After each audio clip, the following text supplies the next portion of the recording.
Hello बच्चों, good morning. आज हम पढ़ेंगे हिंदी व्याकरण एवं रचना कक्षा 5। लेसन है आपके 11 नीति के दोहे। इसमें हमने कल पढ़े थे कबीर के दोहे जो 3 थे। आज हम पढ़ेंगे रहीम के दोहे। किसके दोहे पढ़ेंगे? रहीम के। दोहे पढ़ने से पहले हम शब्दार्थ पढ़ लेंगे। छिटकाया, झटका देकर। बढ़ाई, प्रशंसा। बोल, कथन। मोल, मूल्य। अब हम पहला दोहा पढ़ेंगे। रहीमन धागा प्रेम का, मत तोड़ो छिटकाए। टूट से फिर ना जुड़े, जुड़े गांठ पड़ जाए। रहीमा, जुड़े गांठ पड़ जाए। इस दोहे में रहीम जी कहना चाहते हैं कि प्रेम रूपी धागे को कभी भी झटका देकर नहीं तोड़ना चाहिए। जिस प्रकार टूटा हुआ धागा जुड़ता नहीं है और यदि जुड़ता भी है तो गांठ पड़ जाती है, उसी प्रकार प्रेम का व्यवहार टूटने पर यदि जुड़ेगा तो मन की गांठ बनी रहेगी। अतः प्रेम रूपी धागे को कभी नहीं तोड़ना चाहिए। इसमें यही समझाया जा रहा है आपको कि आपको आपस में प्रेम जो है वो बनाए रखना है। कभी भी प्रेम में कोई भी हमें ऐसा व्यवहार नहीं करना चाहिए जिसमें खटास पैदा हो जाए।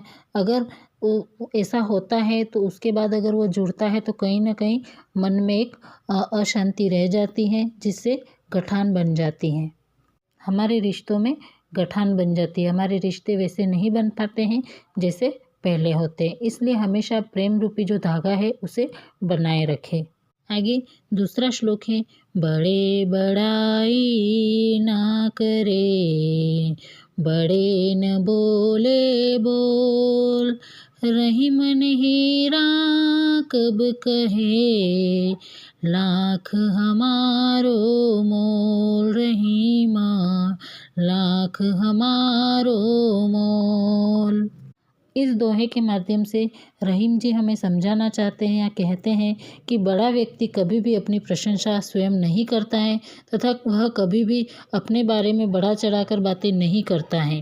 जिस प्रकार हीरा सबसे महंगा रत्न होते हुए भी अपने मुंह से यह नहीं कहता है कि मेरा मूल्य लाखों रुपए का है, उसी प्रकार महान व्यक्ति अपने गुणों को स्वयं नहीं बखानते हैं। इसलिए हमें हमारे स्वयं की बढ़ाई अपने मुंह से नहीं करनी चाहिए। हमें हीरे की तरह बनना चाहिए कि हमें हमारी जो अमूल्य है उसको किसी के सामने दर्शाने की आवश्यकता नहीं है। वो लोग स्वयं ही समझ जाएंगे। श्लोकों में से आपके प्रश्न हैं। पहला प्रश्न है, रहीम ने किस धागे को नहीं तोड़ने की सलाह दी है? तो इसका उत्तर होगा रहीम ने प्रेम के धागे को नहीं तोड़ने की सलाह दी है। दूसरा प्रश्न है, कौन अपना मूल्य नहीं बताता? तो उसका उत्तर होगा हीरा अपना मूल्य नहीं बताता। तीसरा प्रश्न है, टूटा धागा कैसे जुड़ता है? तो उसका उत्तर है टूटा हुआ धागा गांठ लगाकर ही जुड़ सकता है। चौथा प्रश्न है, रहीम के अनुसार बड़ा व्यक्ति कौन होता है? जो उसका उत्तर होगा जो अपनी प्रशंसा अपने मुंह से नहीं करता, वह बड़ा व्यक्ति होता है। आगे के दोहे पढ़ने से पहले उसके जो शब्दार्थ है वह पढ़ लेते हैं। पहला है तरुवर, वृक्ष, खाता है। सरोवर, सरोवर। पान, पानी। परकाज, दूसरों के काम के लिए। हित, भलाई। संचयी, संचय करते हैं। सुजान, सज्जन। बापुरो, असहाय, बेचारो। मिताई, मित्रता, दोस्ती। जोग, निभाना या जोड़ना।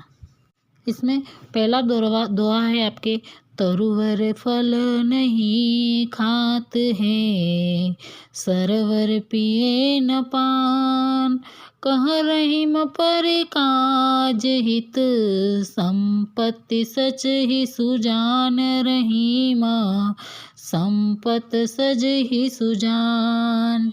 इस दोहे के माध्यम से रहीम कहते हैं कि वृक्ष कभी भी अपना फल नहीं खाता है या स्वयं नहीं खाते हैं, और सरोवर भी अपना जल स्वयं नहीं पीते हैं। तालाब जो है अपना पानी स्वयं नहीं पीते हैं, वे दूसरों के काम आते हैं। इसी प्रकार सज्जन व्यक्ति भी दूसरों के हित के लिए संपत्ति का संचय करते हैं, अर्थात उनके लिए दूसरों की भलाई करना ही प्रमुख लक्ष्य होता है।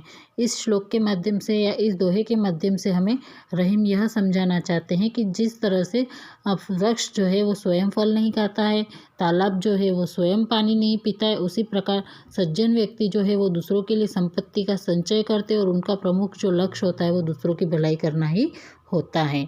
अब आगे आपके आखिरी जो दोहा बचा हुआ वो पढ़ेंगे। जे गरीब पर हित करे, ते रहीम बड़ लोग, कहाँ सुदामा बापुरो, कृष्ण मिताई जोग रहीमा, कृष्ण मिताई जोग।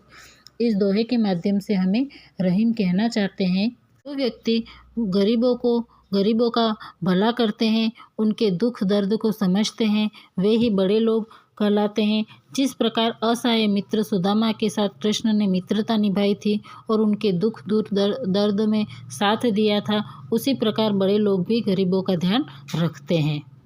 मतलब कि जो अच्छे लोग होते हैं वो दूसरों के दुख दर्द को समझते हैं, जो बड़े लोग होते हैं वे दूसरे के दुख दर्द को समझते हैं।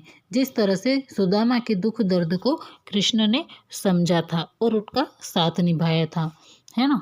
अब इसके जो क्वेश्चन आंसर है वो पहला है, सज्जन व्यक्ति का धन संचय क्यों करते हैं, तो उसका उत्तर होगा कि दूसरों की सहायता के लिए। दूसरा प्रश्न है, कृष्ण ने किसके साथ मित्रता का निर्वाह किया था, तो उसका उत्तर है सुदामा के साथ में। तीसरा प्रश्न है, वृक्ष और सरोवर में क्या समानता है, तो इसका उत्तर है ये दोनों अपनी वस्तु का उपयोग स्वयं न कर दूसरों के हित के लिए करते हैं। तीसरा प्रश्न है, तरुवर फल न खात है, सरोवर पिए न पान, पंक्ति के माध्यम से रहीम ने क्या संदेश दिया है, तो उसका उत्तर है रहीम के अनुसार वृक्ष अपना फल स्वयं नहीं खाते और सरोवर भी अपना जल स्वयं नहीं पीते। इसी प्रकार हमें भी अपनी संपत्ति का उपयोग स्वयं के लिए नहीं बल्कि दूसरों की भलाई के लिए करना चाहिए। अब इसके जो क्वेश्चन आंसर है वो आपको PDF कर दिए जाएंगे।